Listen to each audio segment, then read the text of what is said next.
Hey! Donc je suis un peu désolée si la luminosité va être pourrave, mais j'essaye de m'accorder avec le soleil qui a un peu disparu cette semaine pour laisser passer la pluie. Enfin bref, comme vous avez pu voir dans le titre, on est là aujourd'hui pour parler des livres que j'ai adorés pendant mes années de lettres. Pas des livres que j'ai lus sans aimer ni pas aimer ou je ne sais quoi, non vraiment des livres que j'ai adoré découvrir. Sur le même principe que j'avais fait la semaine dernière par rapport aux livres que j'ai détestés, j'ai classé par catégorie cette vidéo, donc les romans, le théâtre, pas de poésie cette fois, mais je vais faire une petite aparté sur des auteurs que j'ai pu découvrir dans des options, donc pas forcément des cours de littérature française obligatoires, mais vraiment sur des cours de littérature étrangère que j'ai pu choisir en option. Donc nous allons commencer avec les romans et avec les lectures obligatoires, parce que j'ai quand même fait des lectures non obligatoires que j'ai adorées. Donc je le rappelle, si vous n'avez pas vu ma précédente vidéo sur les romans que j'ai détestés, mais j'avais fait un semestre à Metz, et dans ce semestre là j'avais découvert Le Chamour d'Hoffmann, et vraiment j'ai adoré ces livres, j'ai adoré découvrir Hoffmann, j'ai adoré découvrir Moore, et c'est une des plus grandes révélations que j'ai pu faire en fait en réalité. Donc dans ce livre en réalité nous allons suivre deux intrigues. Dans la première intrigue, et c'est l'intrigue principale, nous avons une autobiographie de chat, donc le chat Moore, donc un chat qui aurait appris à écrire, qui nous fait toute sa cérémonie de sa vie. Alors cérémonie parce que c'est vraiment dans le comique en fait, et il y a tout un jeu littéraire qui est fait de toute façon dans ce roman pour mettre en place cette autobiographie. Jeu littéraire qui cite dès les préfaces qui sont des préfaces fictives, et jeu littéraire aussi puisque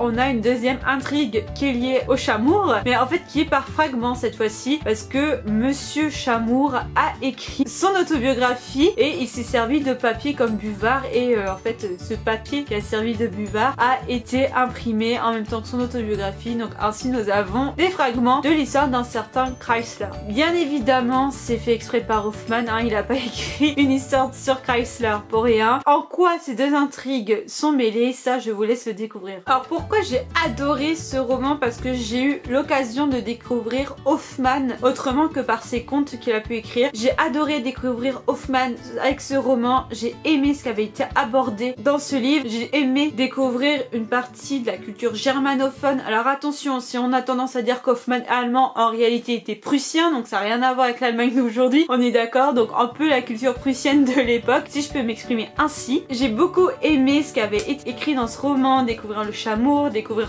le comique qu'il y avait dedans, l'ironie aussi, parce que franchement je vous dis qu'il y en a, et il y a aussi beaucoup de citations que j'ai relevées de ce bouquin, des citations que j'adore, des citations que j'aime encore relire. Honnêtement c'est un livre à découvrir, et je pense vraiment vous en reparler bientôt, parce que honnêtement c'est un livre que j'ai vraiment envie de relire pour me replonger dans cet univers. Donc le deuxième livre que j'ai adoré à la fac, alors lui je l'ai lu dans mon dernier semestre en lettres, il s'agit de Moi Tituba sorcière de Maryse Condé, un roman qui a reçu le prix littéraire de la femme en 1986 si je me souviens bien, et honnêtement je comprends pourquoi il a reçu ce prix. Moi Tituba sorcière, c'est vraiment le roman d'une jeune femme qui s'appelle Tituba, qui est née d'une mère esclave, d'une naissance involontaire on va dire, puisque sa pauvre mère a été violée par un colon anglais à bord d'un négrier. Donc déjà ça annonce la couleur du roman, c'est pas un roman joyeux, je peux vous dire que j'ai beaucoup pleuré pendant ce roman, et donc du coup Maryse Condé a repris l'histoire vraie de Tituba. Alors, on a fait autre chose, si je peux m'exprimer ainsi, puisque en fait non je peux pas vous dire puisque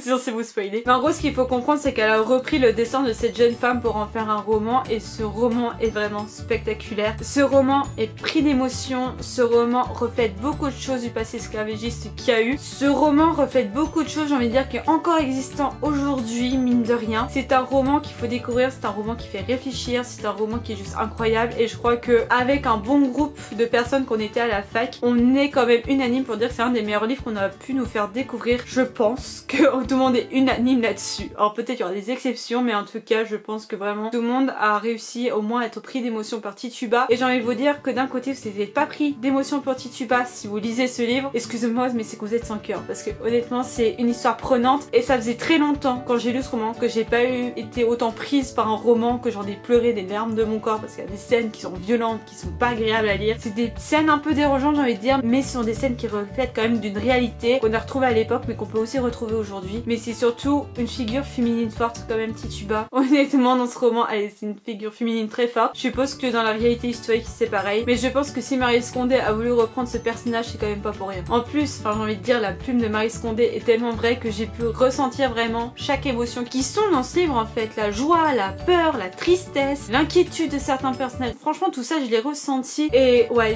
Maryse Condé c'est vraiment quelqu'un que je connaissais pas, j'étais connue grâce à ce roman, une autrice que j'ai envie de redécouvrir par la suite. Franchement sa plume là m'a vraiment convaincue et en fait il faut lire ce roman pour comprendre. Donc les deux autres romans que j'ai à vous présenter, ce sont pas des romans que j'ai lus obligatoirement, c'est moi qui les ai lus personnellement pour compléter ma culture littéraire cette fois. Alors le roman que je vais vous présenter là tout de suite, c'est pas un roman que tout le monde aime, j'ai même une de mes amies les plus proches qui le déteste quand je lui dis que j'avais aimé ce roman, elle m'a regardé.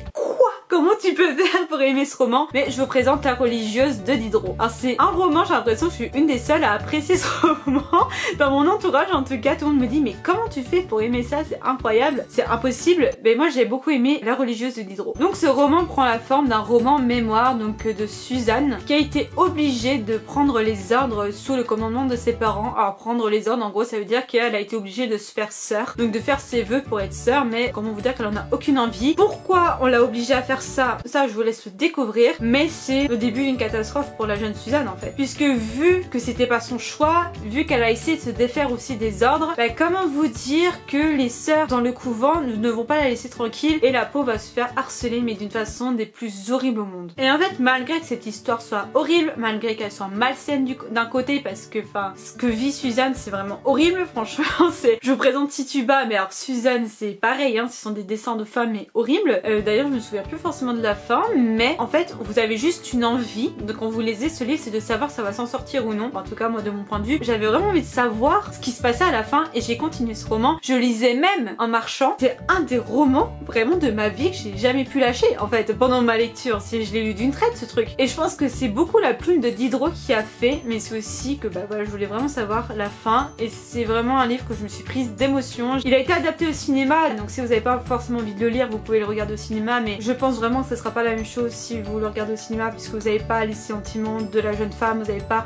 ce que Diderot dit aussi sur les conditions des sœurs. Alors est-ce que c'était des conditions vraies à l'époque, j'en sais rien, mais voilà, il y a énormément de choses qui sont dites par Diderot que j'ai adoré sa plume. C'est un auteur que j'ai découvert parce que je le connaissais que de nom et pour ce qu'il a fait avec l'encyclopédie, mais voilà j'avais jamais lu un de ses romans ou un de ses écrits, enfin bref, c'est un auteur que j'ai adoré découvrir et que j'ai envie de redécouvrir, et que un jour je sais que je relirai La religieuse de Diderot quand j'aurai le cœur assez solide pour le relire, parce que maintenant que je sais comment ça se passe, faut quand même avoir le cœur solide. Le quatrième roman que j'ai à vous ai présenté, donc là aussi je l'ai lu personnellement pour compléter mes cours, ce sont Les Lettres persanes de Montesquieu. Ça aussi c'est un livre que j'ai beaucoup adoré et j'ai beaucoup aimé les réflexions qui ont été menées par Montesquieu. Dans ce roman nous suivons Usbek et Rika, donc deux Persans, attention, qui quittent la Perse et qui vont à Paris, enfin qui veulent visiter l'Europe, mais en fait vous savez pas pourquoi ils s'arrêtent à Paris, donc ça veut dire Montesquieu a voulu écrire sur Paris. Pourquoi je dis Montesquieu qui a voulu écrire sur Paris? Puisque c'est présenté comme, attendez que je me souvienne bien, comme des lettres je crois qui ont été découvertes de personnes qui ont écrit par rapport à la France ou je ne sais quoi, mais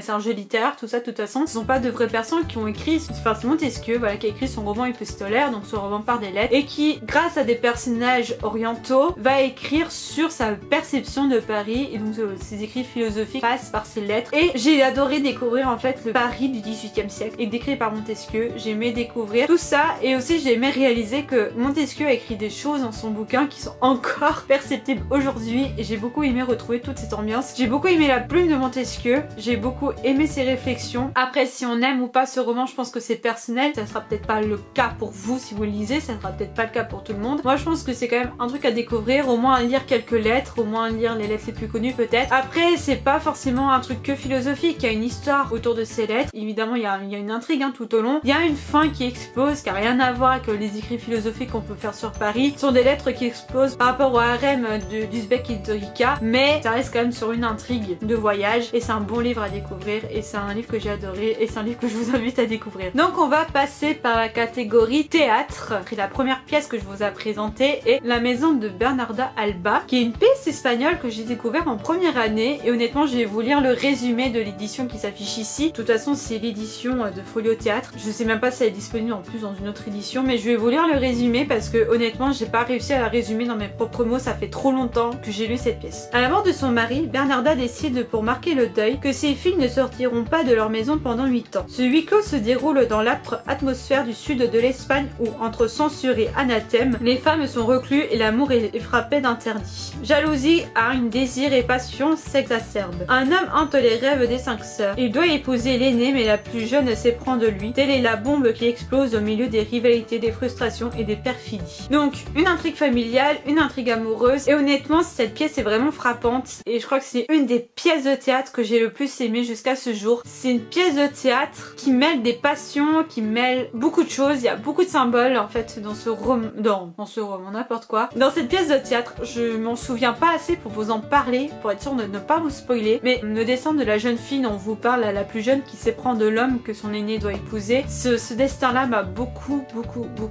touchée. En plus, Lorca l'écrit de façon poignante, ça arrive d'un coup il me semble, sans quand même qu'il y a quelque chose qui va se passer, surtout quand votre cours traite de tragédie, on sent qu'il y a quelque chose de grave qui va se passer, mais je me rappelais c'est arrivé d'un coup et franchement j'étais vraiment prise d'émotion. C'est vraiment une pièce de théâtre que je peux que vous recommander, honnêtement c'est waouh. Une autre pièce à découvrir aussi, et c'est pas forcément un auteur qu'on pense tout de suite quand on parle de théâtre, c'est Voltaire avec Zahir. Voilà, cette pièce de théâtre franchement waouh, c'est pareil, waouh. Je crois que c'est la deuxième pièce la plus belle. En fait je sais pas si la plus belle pièce à mon sens que j'ai pu lire, si c'est Bernarda Alba ou Zahir. Pour l'instant j'en sais strictement rien, mais j'aime beaucoup ces deux pièces.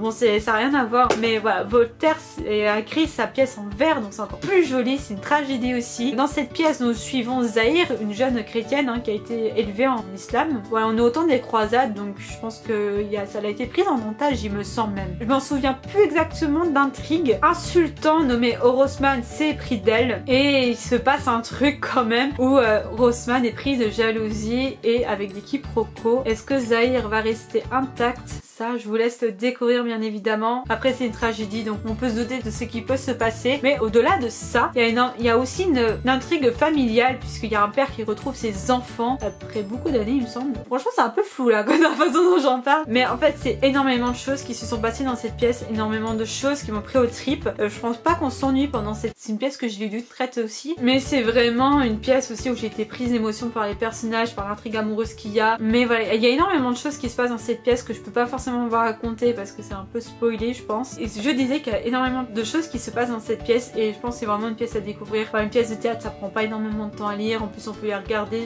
Zahir de Voltaire c'est vraiment une pièce à découvrir. Et enfin la dernière pièce que j'ai à vous présenter, alors cette pièce n'était pas obligatoire mais je l'ai lue quand même pour pas me dire dès lors d'un DM puisque on avait une scène de dénouement à analyser. Donc 10 scènes de dénouement, vaut mieux lire la pièce en entier avant. Il s'agit de Ruy Blas de Victor Hugo. Voilà, cette pièce je l'ai lue de moi-même et c'est une pièce que j'ai adoré honnêtement. Là aussi bah voilà, Victor Hugo a encore frappé dans mon petit cœur. Donc ici nous sommes à l'Espagne de la fin du XVIIe siècle. On va retrouver une intrigue politique et une intrigue amoureuse et dont le personnage principal, attention au roulement de tambour, va être Ruy Blas. Ruy Blas c'est un valet de Don Salluste. Don Salluste qui est un grand d'Espagne qui a été disgracié par la reine, donc autant vous dire que le gars va pas le supporter et il va y avoir une histoire de vengeance forcément dedans et Ruy Blas va être un peu le pion de cette vengeance. Comment cela va se passer je vous laisse le découvrir. Moi honnêtement j'ai adoré, j'ai été prise au trip aussi pour cette pièce, je l'ai lue d'une traite, j'ai adoré l'intrigue, j'ai adoré le comique, j'ai adoré le tragique puisque c'est un drame romantique donc vous avez un peu des deux, vous avez autant du comique que du tragique. J'ai vraiment aimé, la fin m'a fait chialer, on va pas se mentir, j'ai pleuré à la fin. Je pense que c'est voulu par Victor Hugo tout ça, mais voilà, j'ai littéralement pleuré, hein, voilà, je me suis dit non, pourquoi? On est loin du film qui a été fait avec Louis de Funès, parce que oui ça a repris cette intrigue là forcément, mais voilà, c'est... Je le porte au cœur cette pièce, hein, voilà, c'est une des pièces que j'ai adoré. Je pense qu'elle fait pas largement partie de mon top 5 honnêtement, enfin de mon top 3 parce que pour l'instant il y a que top 3, mais il y a des pièces aussi que je vais lire prochainement que je pense que je vais adorer. Donc on passe maintenant à la petite catégorie bonus, j'ai envie de dire, de cette vidéo. Ce sont les auteurs que j'ai eu la chance de découvrir avec mes cours optionnaires de littérature étrangère. Donc j'ai fait grosso modo de la littérature scandinave et de la littérature germanophone. Donc littérature scandinave, j'ai eu la chance de travailler sur Andersen avec la petite sirène Andersen. Waouh, attention, c'est de l'imagination de malade. Belle révélation, vous allez me dire, waouh, t'as lu la petite sirène quoi, waouh, t'avais un peu trop trouver un autre truc. Non, non, non. En fait, on avait un dossier à faire et je me suis amusée en fait à comparer le conte de la petite sirène avec le dessin animé Disney qui a été fait. Donc évidemment, je connaissais le conte de la petite sirène avant, je connaissais l'histoire de la petite sirène, notamment grâce à Disney. Mais, le conte diffère énormément du dessin animé, même si Disney a bien repris l'intrigue principale quand même. La fin n'est pas du tout la même. Et pourquoi je vous parle de ça en fait? Parce que Andersen, c'est vraiment un auteur à découvrir pour moi. Voilà, c'est un auteur danois, c'est... Oula, ma voix qui dérive, je vais prendre de l'eau. Et c'est vraiment un auteur que je trouve la plus magnifique. Après, évidemment, je lis pas en danois, je lis en français, mais il y a énormément de symboles qui sont écrits dans la petite sirène. Alors certes, les contes, on dit que c'est pour les enfants, mais là, honnêtement, je pense quand même, faut quand même assez grand, je pense, quand même, pour bien comprendre la petite sirène d'Andersen. Il y a énormément de symboles que moi, on me l'aurait lu quand j'étais petite, je serais complètement passée à côté, que j'ai compris seulement en étant adulte, enfin jeune adulte. J'étais pas non plus très vieille, je ne suis pas très vieille non plus, mais ouais, en fait, il fallait vraiment se pencher sur ce texte pour comprendre chaque symbole, pour comprendre chaque allusion qui sont faites par Andersen. En plus, j'ai appris en faisant des recherches qu'il y a une vision un peu autobiographique d'Andersen dans la petite sirène, donc on sent aussi quelque chose de l'auteur en particulier dans le conte de la petite sirène. En fait, il faudrait que je vous fasse une vidéo complète sur la petite sirène parce qu'il y a énormément de choses à dire. Et il me semble même qu'il y avait Lemon June une fois qui avait fait une vidéo sur le conte de la petite sirène. Faudrait que je la retrouve et que je vous la mette en barre d'infos. Enfin voilà, il y a énormément de choses et Andersen, c'est vraiment un auteur que j'ai adoré découvrir. C'est vraiment un auteur qui a du génie. La plume est incroyable, honnêtement. Comme je dis, certes c'est une traduction, mais il faut quand même une base à une traduction. Enfin, je compte continuer à lire les contes d'Andersen parce que c'est juste incroyable. Et avant que le soleil m'abandonne définitivement, je vais vous parler aussi des cours de littérature germanophone. Et là, l'auteur que j'ai envie de dire que j'ai découvert, c'était quand même Hermann Hesse. C'est un auteur que j'ai entendu beaucoup parler, que je n'ai pas forcément eu la curiosité d'aller voir ce qu'il avait fait, mais c'est un auteur que vraiment, ça m'intéresse de découvrir. Et je pense que dès qu'on sortira un jour de ce confinement et que je pourrai aller en librairie, honnêtement, j'achèterai des livres de lui parce que c'est un auteur dont j'ai lu quelques extraits et que le peu d'extraits que j'ai lu, c'est un auteur qui m'a touchée. Donc avant de me faire réellement un avis sur lui, je vais aller voir des livres qu'il a écrits et je vous en reparlerai. Mais j'avais aussi découvert des auteurs autrichiens dont je n'ai plus les noms là tout de suite, mais un auteur que j'avais découvert, c'était Stefan Zweig. Alors là, c'est rien à voir avec un cours de littérature germanophone, c'était un truc qui s'appelait culture autrichienne. C'est un auteur que j'ai redécouvert à ce moment-là. Et en fait, ça, je me dis, on parle pas forcément des auteurs autrichiens et germanophones, mais je me rends compte qu'il y a beaucoup de génie aussi dans ces pays germanophones et que j'ai envie de découvrir tout simplement. Ça sera tout pour cette vidéo. J'espère qu'elle sera pas trop longue. J'ai l'impression d'avoir pas beaucoup parlé, mais là, je vois que j'ai 30 minutes. Donc, évidemment, au montage, il y aura pas 30 minutes, hein, rassurez-vous. De toute façon, vous êtes à la fin, donc... C'est complètement débile ce que je viens de dire. En tout cas, j'espère que ce diptyque de vidéos vous aura plu, donc les livres que j'ai détestés et que j'ai aimés. Si vous avez lu ces livres et que vous voulez partager avec moi, n'hésitez pas en commentaire. Évidemment, je redis pour ceux qui ont été à la fac avec moi, si vous voulez donner votre avis sur ces livres-là, vous pouvez le dire aussi en commentaire. Je prépare un petit projet de challenge aussi que j'ai envie de mettre en place pour l'été, donc voilà, je suis en train de le faire et puis je vous ferai les vidéos qui vont avec. Donc ça sera un challenge qui commencerait le 21 juin. Je vais faire les vidéos avant, hein, bien évidemment, pour vous en parler, mais je vous en parlerai pas tout de suite parce que la semaine prochaine, la vidéo sur le Japon, donc celle dont je parle depuis un an que j'ai créé ma chaîne mais que j'ai toujours pas faite. Je suis en train de finir un livre que je trouve incroyable d'ailleurs, donc voilà. Mais bon bref, moi je vais vous laisser là, je vais pas commencer à parler sur le Japon puisque faudra encore attendre une petite semaine. En tout cas, moi je vous dis à la semaine prochaine, ça c'est sûr. D'ici là, prenez soin de vous et faites de bonnes lectures. Tchuss!